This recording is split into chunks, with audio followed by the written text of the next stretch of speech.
Hi everybody and welcome to Plastic Models by a Regular Dude. And today we're going to take a look at my next project, which, as you can see by the title page, is the Italeri 1/35 scale M47 patent. First off, I want to thank Peter Persson, my friend in Sweden, for sending me this kit.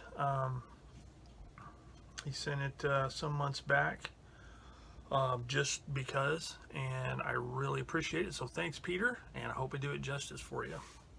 So the kit, my plan is with it, and for this video series, is I am going to do a somewhat detailed step-by-step kind of build. The reason being is there's not too many reviews on this particular kit on YouTube. And there are a few, and they're good reviews, but I'm mainly doing it just, for the viewers that I have and any new people that might stumble across my my site or my YouTube channel. So that's why I want to do it, and it's going to be a basic build right out of the box, no aftermarket, anything like that. The painting will also be pretty basic, and I'll talk a little bit about that in a little bit, the plans I have for the paint job and the markings. So let's grab the box and take a look and see what's inside. Okay, so we have the M47 patent number 6447 in 1/35 scale by Italeri. This particular one is the 2006 boxing of it, and the kit has been around since 1978 according to ScaleMates, and has remained unchanged other than change in box art and a few decal changes over the years. There also seems to be one sometime after 2011, a special edition kit was released that had new parts or added parts or something like that, but I don't know anything about it. So if you want to find out about it, you'll have to do some research. So that is the kit. So let's take a look and see what's inside the box. Alright, first up we have the instructions. Basic instructions. Some information on the front about the actual vehicle. Inside you have a parts layout, color scheme, and the tracks there. Then you get right into assembly, and in typical armor kit fashion, starts in the hull, adding all those parts, and moving on up. Step 5, add the tracks, then work on some more details. And then we have on the last page of assembly, 7 through 10. Number 10 is the last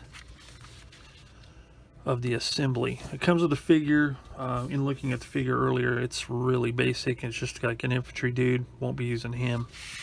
Then we have 4 marking options. Got a U.S. Army 143rd Tank Battalion, which is olive drab. Gives Model Master and Model Master acrylic color numbers, as well as the FS number. Then we have a German Army 2nd Panzer Grenadier Division, same color, olive drab. Then we have Italian Army Divisione Ariete, I'm thinking. Hopefully my Italian viewers, I didn't butcher that too bad. Then we have French Division Blindé Trier, I think. French is just horrible. I mean, I have a hard enough time with my own language, let alone trying to pronounce some of these others.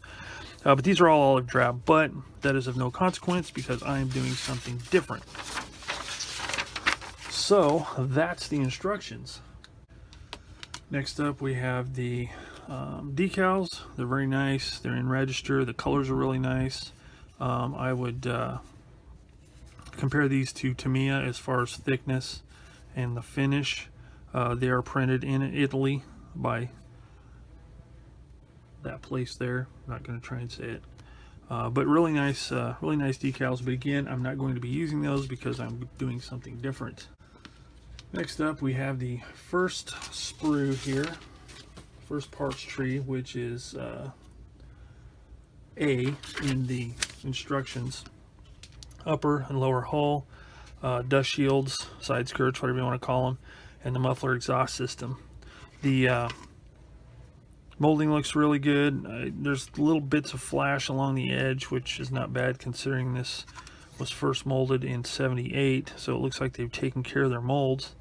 One thing I will note of interest here, hopefully you can see it, is the current spelling of Italeri is Italeri, whereas on this imprinted portion here it's Itlaeri. So there's an added E before the I. So I don't know why they changed the spelling to the current, but I just thought that was kind of interesting. So that's sprue A. Sprue B is the road wheels, return idlers, or return rollers, drive sprockets, all of the torsion bar swing arms, other assorted suspension things. We got the tools, some grab handles, final drive in the front, headlight guards, shocks, looks like tool bins, hatches, and all of it looks really nice. Looks like the cleanup won't be too bad. It looks like mainly it's just mold seam lines. A few of the parts look like they might be a little bit slid to where, you know, instead of two cylindrical halves are maybe offset just a little bit, but shouldn't be too bad as far as cleanup. Now, one thing I like about this is the fact that the sprue gates are on the edge of the wheels, which means that any cleanup or any rough edge will be on the edge of the wheel as opposed to right down the center of the road wheel, so there won't be a whole lot of sanding. Sanding the edges is a lot easier than trying to get the mold seam line off the center of the rubber portion of one of these wheels. But no ejector pin marks or anything like that where they would be visible. So that looks pretty good for sprue B. Then we have sprue D here, which is the turret. Engine deck covers, the rear of the hull, two-piece gun, hatches, assorted small parts for around the vehicle, some extra fuel cans, turret stowage that goes on the back, mantlet. And what's nice, and one of the things I'd read about some reviews, is the fact that it comes with this engine. It's real basic, but the detail is good. And if a person wanted to add some detailing like hoses and wires and stuff like that, you know, if they had a good photo of it, you could make a nice maintenance scene or repair scene or something like that and have all these engine hatches open. So that's kind of a nice addition. It does come with 3 different muzzle brakes. Cylindrical kind, the T-shaped, and then the standard, you know, one that's more common for the time period. So I'll have to look at my references and see which one I'm going to use for the particular kit I'm going to do. And then from what I've read, the barrel, it fits together really well. It's just a little bit of sanding, old school, dare I say it, basic modeling skills. Smooth it all out and it should be good to go. I thought about getting an aftermarket barrel, but I don't want to do it. I want to use this one and make it work. So that is sprue C. And last but not least, we have sprue D, which are these very stiff vinyl tracks. The detail on them is not bad, but it's about typical for the time period. The track, the rubber portion here, the track pads look decent. Detail on the actual end connectors is minimal. There's no you know, holes or pins that you can see. It's just, and it does have a seam, so I'll probably have to do something to clean those up. And the inside of the tracks, there are ejection pin marks, but with a little bit of paint and dust and road dirt and stuff like that, you probably won't even see them. And I think the wheels on this one, on this vehicle, are close enough together that they'd be kind of hard to spot anyway. You'd really have to be looking for them. So I think with a little bit of minimal weathering, it'll cover that up. Comes with some extra track links. And one thing that's nice is that the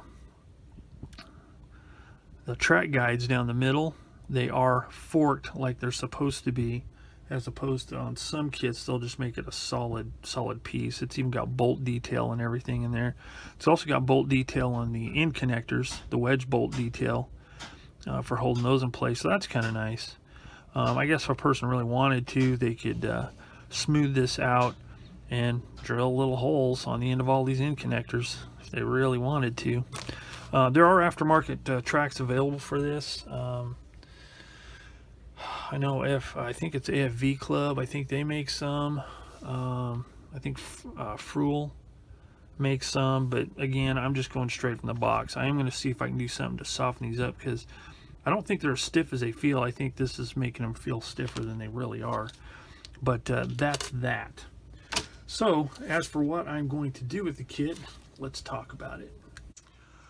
Alright, so as I mentioned early on, I'm not using the color callouts or the decals that come in the kit. And if you've been watching my my channel, you'll already know what I'm planning to do. But for those that are just seeing this for the first time, what I am doing is I'm going to do this vehicle right here.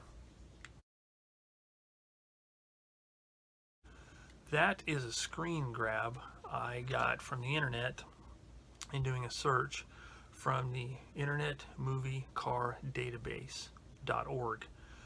That is from the 1965 film Battle of the Bulge, which was one of my favorite war movies as a kid because it had lots of tanks in it. I didn't know or care that they were incorrect. It was just there were tanks, vehicles, and it was awesome. That was my favorite when I was a kid. So what I'm doing is Robert Shaw played a character called Colonel Hessler, and he was the one that was leading the charge, trying to overtake the American positions and get to their objectives.